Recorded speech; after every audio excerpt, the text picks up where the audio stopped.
Hey guys, welcome to the PLOspectives episode 7, a show where we explore unbeatable strategies within the great game of Pot Limit Omaha.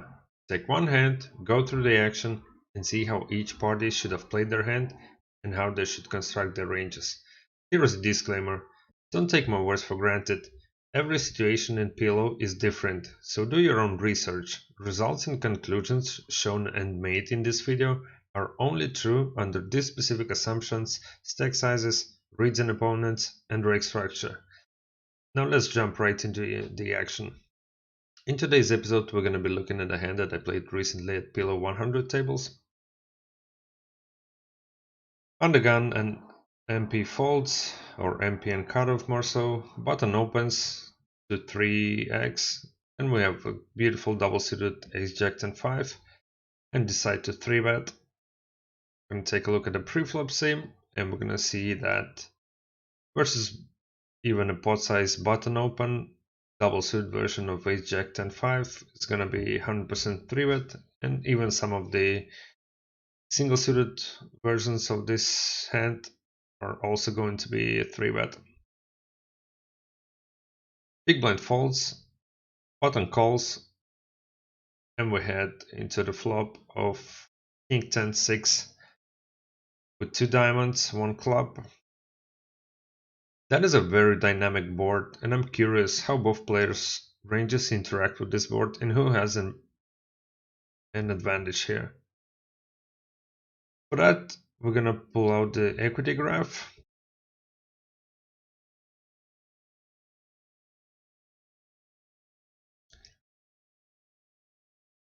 And it is the out of position who has massive polarity advantage across entire range. And whenever that is the case, we know we should be doing a lot of betting. And on this specific board, it is as often as overall about 70% frequency for mostly 50% sizing. So you can see we're betting 63% for half pot, and then we do some potting just about 6%. As for my exact hand, ace jack 10 5, just diamonds. I'm gonna see that with the nut flush draw would be a pot sometimes, but mostly prefers to bet small. If I say I don't have an ace of diamonds, then we can see that my hand is a pure check regardless of the presence of the backdoor flush draw, which I also did in game, I suppose. Side check, and let's see. Now the action is on in position, and we pull up equity distribution graph. We will see an interesting fact that even after out of position has checked, he still holds quite a big polarity advantage across the entire range here. So that also means that in position cannot be stabbing too wide, but still should be betting around 38% frequency for mostly half pot sizing. And if we take a look at the hands that in position should be betting here, apart from the most obvious ones, of course, those would be hands like that have low playability mostly, and then either have key blockers or some middle-ish equity that cannot really call a raise or cannot call a turn probe or turn delayed bet when flop goes check check. So those would be hands like, for example, king king 3 deuce, not king king, queen queen 3 deuce,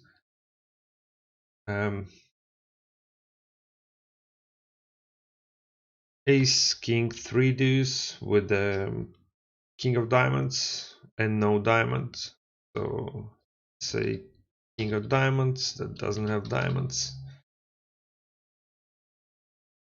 We block some two pair and set combos. Also, king of diamonds blocks some of the flush draws. So we do have some immediate fold equity, but we cannot really continue with this hand, and we will not be happy to call it turn bet mostly if we check back this one.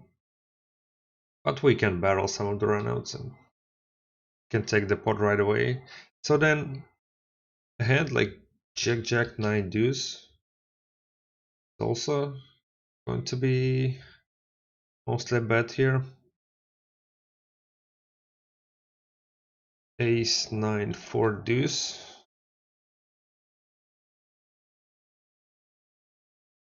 So not flush draw without any pair blockers. It's going to be a bet and then gonna fold versus a raise. Some interesting fact here, and I don't see population doing that almost at all. They prefer to take a free card. But the thing is that if you bet the flop, then you will be able to see two cards instead of one. So it's because turn most likely to go check check. I mean, the out of position is going to most likely check the turn, and you can actually then check back and realize two streets of equity, not just one.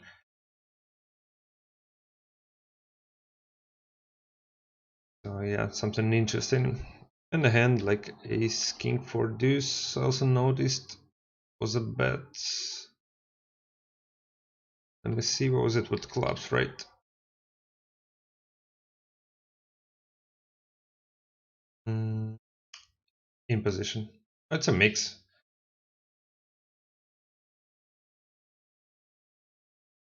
Bet and get raised. Yeah, we're mostly gonna fold this one. We're mostly gonna fold the ones that don't have diamond draw. Makes a lot of sense. Okay, this part is somewhat clear. Back to the hand itself, where in position actually checks back, and we see a turn of 5 of diamonds. 5 diamonds? 5 clubs.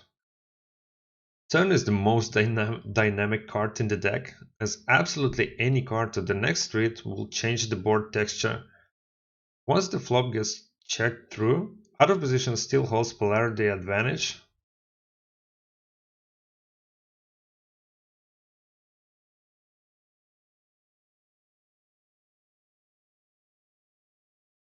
But comparing to c-bet on the flop, the delayed c-bet frequency goes down from 70% to about 35-36%. It has to be because the board being so dynamic, as well as there is only one street being left to play and we cannot leverage our blockers as effectively anymore.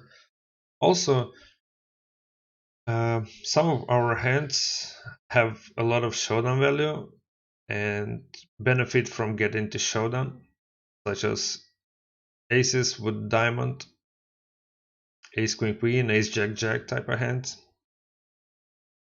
Regarding bet sizings on this turn, I run two sims, as I often do, with given two different options.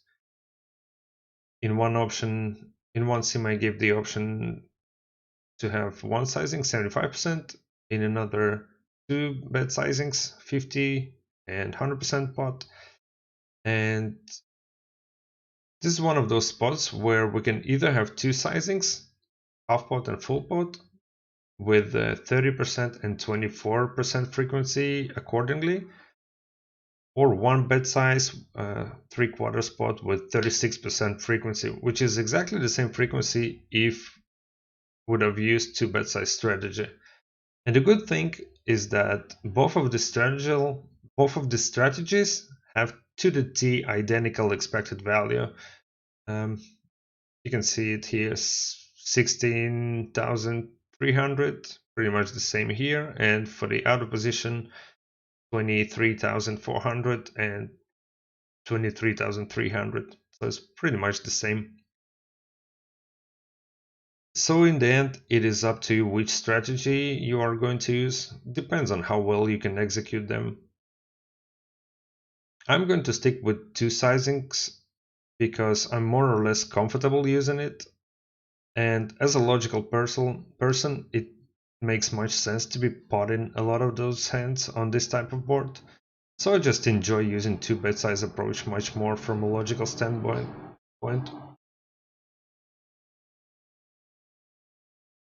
So Back to my initial hand. Double suited ace, jack, 10, 5. It's a slight mix, but for the most part we prefer checking with this hand. Let me filter out diamonds that don't have ace of diamonds. Yeah, so 15% betting small and 80% checking.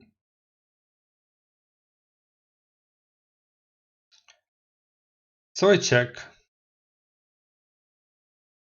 My opponent bets 3/4 into me and the action is back on us. Since my opponent checked back flop and I have 5 blocker, it is unlikely that 5 really improved his hand a lot. From my experience, people on PL100 don't check enough 2-pair combos on the flop, not even speaking about sets. So given the action and my blockers, I consider my hand as the best made hand at the moment. And if for some reason I don't have the best hand, I still have that nut gather plus flush draw, hopefully alive. Calling is not really an option because every single card is going to change the board texture and I will have to play a guessing game on the river, while I can still get it in versus dominated hands. So all things considered, decided to go for the check raise line,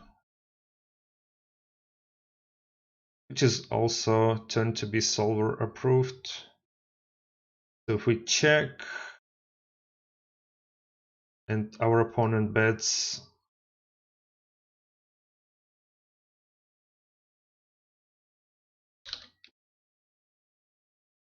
even as large as full pot, we're gonna check raise this hand 100% of times. Once we check turn, it is to only to check raise and get all the money in. My opponent goes all in, I call. River is a queen of diamonds and my opponent shows ace 7 6 4 for the river nut flush and wins the pot. Now let's see what solver suggests how to play this hand. On the flop, it is, wait a moment, I'm gonna catch up with the action here.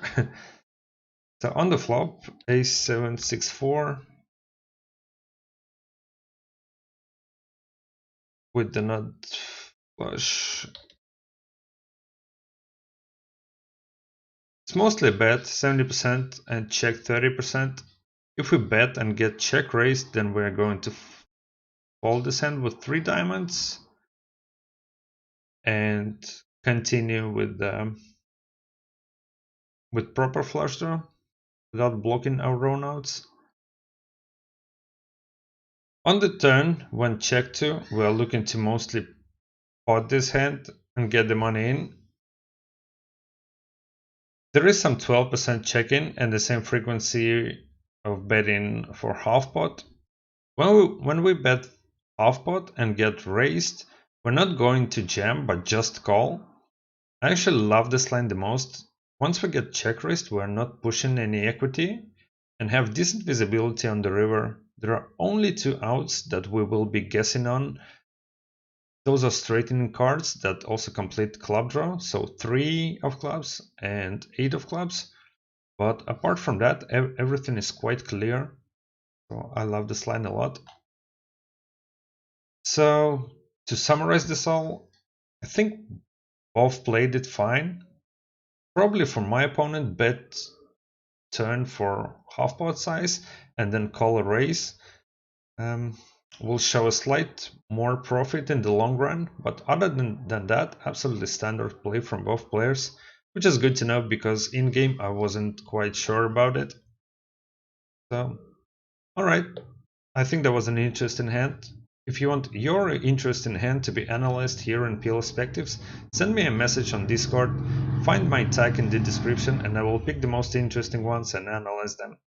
If you like this type of content, which I assume you do because you're still watching this episode, then please hit that like button or share it with your fellow grinders.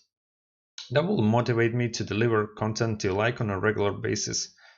That's going to be it for this episode, guys. Thank you for watching. I'm your PL Bull Flare Race. Stay unbeatable. See you at the tables. Take care. Bye bye.